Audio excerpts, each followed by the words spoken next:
PM Sai అంతా Ravi ఎదగలేకపోయిండు, of course Rupesh ఎదగలేకపోయిండు పబ్లిక్గా, అందుకోసమే డిఫర్ చేస్తారు అని నేను అంట. మీరు ఏమంటారు దీనికి? రవి మీరు చెప్పండి. అన్న మేము వాని ఎదుగుదల ఎప్పటి నుంచో మేము కోరుకుంటున్నాం. మేము వాడిని చూసి పోయింది పైసలో లేకపోతే వానికున్న పవరు కాదు. మేము వాని దగ్గరికి వెళ్ళినప్పుడు వాడు నథింగ్ ఆడు, వాడు ఒక బిచ్చపొన్ లెక్కలు ఉంటుండేవాడు. అల్వల్లనే కాదు, మీరు మల్కాజ్గిరిలో ఎక్కడన్నా అడగండి, మీరు వన్ స్థాయి వన్ గురించి అడిగితే మీరు చెప్తారు మీరు. సో మేము మన దగ్గరికి వెళ్ళింది మేము మంచిగా ఉండే, అప్పుడు మేము మా స్థాయి మంచిగా ఉండే, అట్లీస్ట్ మేము మంచి కార్లో తిరుగుతుండే మేము, ఇప్పుడు కూడా అట్లే ఉన్నాం మేము. బట్ వాడు ఇప్పుడు 3 కార్లు వేసుకుని తిరుగుతున్నాడు. సరే ఇంత ర్యాపిడ్ కష్టపడ్డాడు, కొనుక్కున్నాడు, ఏమున్నా దానికి? అంటే ఇప్పుడు మీరు కష్టపడుతున్నారు, నేను కూడా కష్టపడుతున్నాను అన్న. ఇప్పుడు ఊర్లో పనిచేసేటోళ్ళకి రోజుకు 500 రూపాయలు ఉంటుంది, అదే హైదరాబాద్ చేసిన వాళ్ళకి 1000 రూపాయలు ఉంటుంది. అదే పోయి అమెరికాలో న్యూజిలాండ్లో లేకపోతే యూరోప్లో చేసిన వాళ్ళకు అది వేరే కూలి ఉంటుంది వాళ్ళకి. అవును, ఒక్కొక్కరికి ఒక్కొక్క కూలి ఉంటుంది, అందరికి ఒక్కటే రేట్ రాదు కదా. ఎగ్జాక్ట్లీ అన్న. సరే ఇప్పుడు వీడు ఏం చేస్తాడు అని చెప్పేసి అంటే, వీడు అసలు ఎట్లా అంటే వీడు ఎక్కడ జాబ్ ఏం చేయడు, వీనికి ఏం బిజినెస్ కూడా ఏం లేదు. వీడు కొన్ని కంపెనీస్కు డైరెక్టర్, అది కూడా డైరెక్టర్ ఎట్లా అంటే ఎవరైతే ఇప్పుడు ఇన్వెస్టర్స్ ఉంటారో వాళ్ళని పట్టుకొని మీ కంపెనీలో ఫండింగ్ చేపిస్తాడు, చేసి మధ్యలో ఒక డైరెక్టర్షిప్ తీసుకుంటాడు. ఆ కంపెనీ ఓనర్ ఎట్లా అంటే వీడు ఎట్లా చెప్తే అట్లా వినాలి, వీనికి ఫ్లైట్ టికెట్స్ బుక్ చేయాలి, వీనికి హోటల్స్లో రూమ్స్ బుక్ చేయాలి, అమ్మాయిలకు పైసలు కట్టాలి. వీడు ఇదంతా మీరు చూసిర్రా? లైవ్లో ఉండే మనం చూసిరా మీరు? నాకు ఎవరైతే పే చేసారో నాకు వాళ్ళే చెప్పారన్న. నాకు అంటే ఎవరైతే డైరెక్టర్ ఉన్నారో వాళ్ళు చెప్తారన్న. స్లోలీ మేము అదే పనిలో ఉన్నాం మేము, వాళ్ళు వస్తామనేసి చెప్పారు వాళ్ళు. కానీ కొంచెం భయంతో ఉన్నారు వాళ్ళు, ఎందుకంటే అట్లాంటి భయంలో పెట్టిండు వాళ్ళని మెంటలీ చాలా హెరేజ్ చేసిన వాళ్ళని. సో కొంచెం భయం, but still they are coming out, వస్తారు వాళ్ళు. ఇప్పుడు ఇవంతా వీని గురించి నిజాలన్నీ బయటకు వస్తున్నాయి, స్లోలీ వాళ్ళు కూడా బయటకు వచ్చి చెప్తారు. వాళ్ళు బయటకు వచ్చినప్పుడు నేను మీ దగ్గరికి తీసుకొస్తాను ఫస్ట్. నాకు ఇంకా సరిపోలేదు మీరు చెప్తున్న విషయాలు, అసలు సాటిస్ఫైడ్గా అనిపించట్లేదు నాకైతే. ఓపెన్గా చెప్తున్నా, మీ అడ్వకేట్ కూడా ఉన్నారు ఇక్కడ, మీరు ఇంకేమైనా చెప్పదలుచుకుంటే చెప్పండి. అన్న వీడు ఈడీ మ్యానిపులేషన్ చేస్తాడు. ఈడీని చేస్తుందా? మ్యానిపులేషన్ చేస్తుందా? చేస్తున్నాడు వీడు, చేస్తున్నాడు. ఎందుకంటే మా దగ్గర ఎవిడెన్సెస్ ఉన్నాయి. 2018లో చంద్రబాబు నాయుడు గారు కమ్మ ఫ్యామిలీని పెట్టుకొని ఈడీలో రూల్ చేస్తుందని చెప్పేసి, సో మొత్తం ఒక పవర్ పాయింట్ ప్రజెంటేషన్ చేసి అది తీసుకెళ్ళి వైఎస్ఆర్సీపీ వాళ్ళకి అమ్ముకున్నాడు. సో అది ఎట్లా అంటే మా మెయిల్ ఐడిలో ఉంది. మా మెయిల్ నుంచి ఒఫిషియల్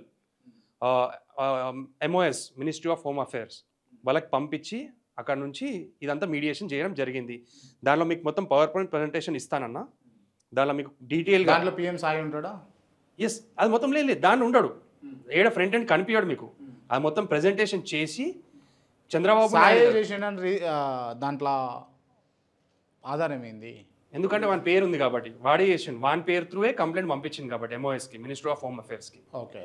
సో అది జనరల్గా ఈడీ మ్యానిపులేషన్ అనేది క్లియర్గా అర్థమవుతుంది. ఎందుకంటే వీడు ఉన్న కంపెనీస్లో అందరు డైరెక్టర్స్ మీద ఈడీ రైట్స్ అవుతాయి, వీని మీద ఎందుకు అవ్వవు?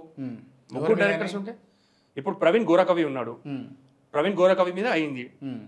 గోరెట్ల బుచ్చిబాబు లిక్కర్ స్కామ్ లో ఉండే అతని మీద అయింది ఈడీ రైడ్. మరి ఇంకొక పిఎం సాయి ప్రసాద్ ఉంటాడు, మరి వాని మీద ఎందుకు అవుతలేదు? సో వీళ్ళందరినీ కూడా ఇదే చేస్తాడు.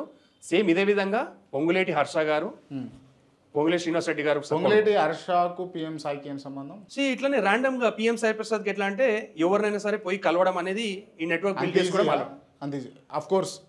అంటే రవి మీరు నాకు మెసేజ్ చేశారు కదా నా దగ్గరికి రావడం కోసం, నన్ను కలవడం కోసం, వాట్ ఎవర్, నాకు తెలిసి ఇంటర్వ్యూ సంథింగ్ ఎన్ని రోజులు అవుతుంది?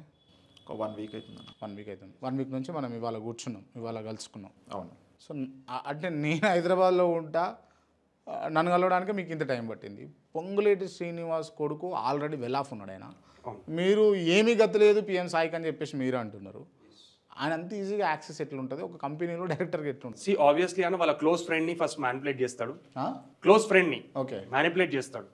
సో ఆబ్వియస్లీ అపాయింట్మెంట్ అనేది తొందర దొరుకుతుంది. సో అట్లా జరిగి క్లోజ్గా మూవ్ అయిన తర్వాత డైరెక్టర్షిప్ తీసుకున్నాడు మనోడు. అంత ఈజీగా?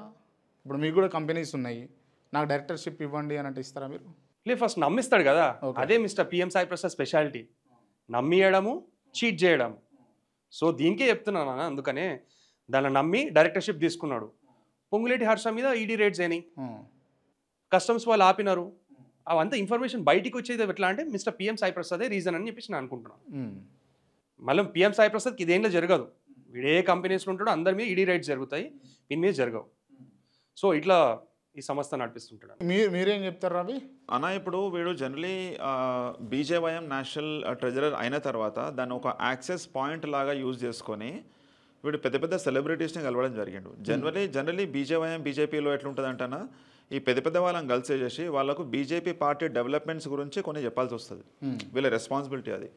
సో అదే విధంగా వీడు ఏం చేసినంటే వీడు దీన్ని ఒక యాక్సెస్ పాయింట్లకు యూజ్ చేసుకొని సెలబ్రిటీస్లో అది కూడా ఏంది మంచి పెద్ద పెద్ద సెలబ్రిటీస్ని ఫస్ట్ పవన్ కళ్యాణ్ గారిని కలిసిండు, ఆడికించి చిరంజీవి గారిని కలిసిండు. కలిసేసింది ఏం చేస్తారంటే అక్కడ ఎట్లా పొలిటికల్ టచ్ వీనికి ఉన్నది వీనికి ఢిల్లీలో వీనికి. సో ఇక్కడ చిరంజీవి గారితో ఏం చెప్తారంటే అక్కడ ఆయన పిలుస్తున్నాడు, ఒకసారి మీతో కలవాలనుకుంటున్నాడు, మీకు మొన్న అవార్డు వచ్చింది కదా, మీకు పద్మశ్రీ పద్మవిభూషణ్ అవార్డు వచ్చింది కదా, మీకు మీరు ఒకసారి కలవాలనుకుంటున్నాడు మిమ్మల్ని, మీ పేరు గుర్తు చేసిన అని చెప్పేసి ఒక చిన్న గోల్ వేస్తాడు వీడు పెద్ద గోలీల రాజా. ఫస్ట్ నాకు చిన్నప్పటి నుంచి తెలుసు, నాకు